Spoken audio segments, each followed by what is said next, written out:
Hey, Daryl here, and this is my daily devotional. Many people are doing their bidding for God.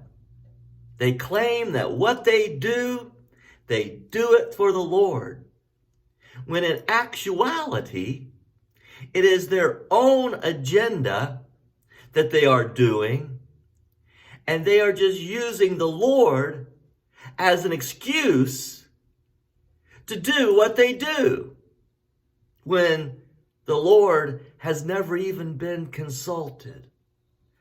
Listen, Abraham Lincoln, smart man, listen to what he said. This quotation: during the Civil War, Abraham Lincoln was purportedly asked if God was on his side. "Sir, my concern is not whether God is on our side," said the president. "My greatest concern is to be on God's side, for God is always right." Being on God's side, not doing your thing, and saying God is with you on your side. Listen, I have never had to run for my life. Thank goodness for that truth. I've never had anyone so angry at me that they were chasing me down and I had to go live in a cave or go live in the woods to try to escape somebody who had it out for me.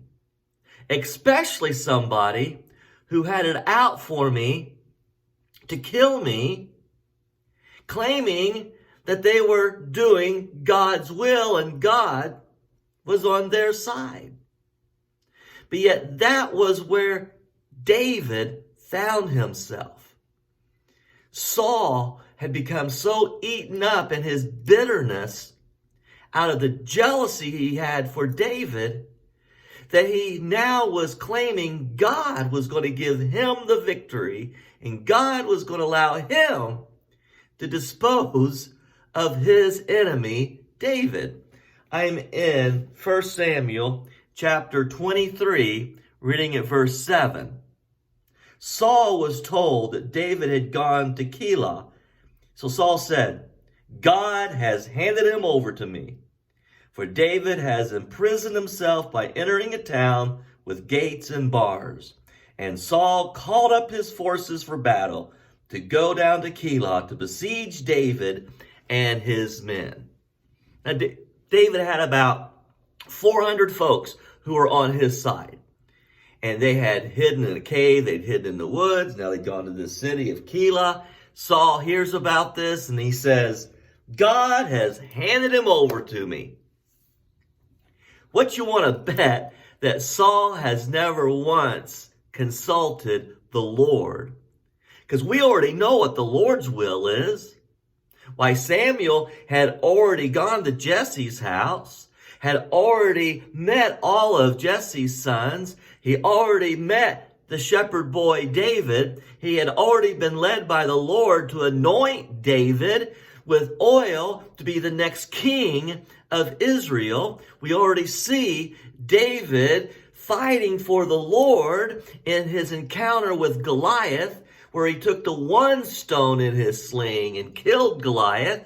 We see the people chanting about him as they celebrate this victory. "Oh, Saul kills his hundreds or thousands, but David kills his tens of thousands." And they're so excited for him and the jealousy. And so Saul can't see past the end of his nose because of this jealousy. And so now he thinks David is trapped in this town. And so Saul has the audacity of saying, "The Lord's on my side, and the Lord has handed him over to me." Folks, we need the wisdom of an Abraham Lincoln. It's not important if God's on my side. It's important that I am on God's side, because God's side is always right.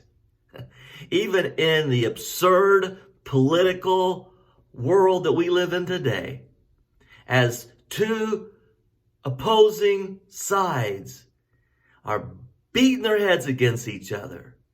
Each claim to be with God, as one claims they're praying and the other claims they're praying. Let me tell you what's the truth. God establishes his authorities. Scripture is plain. He established David, and he establishes the governing authorities today. God bless you. Good day.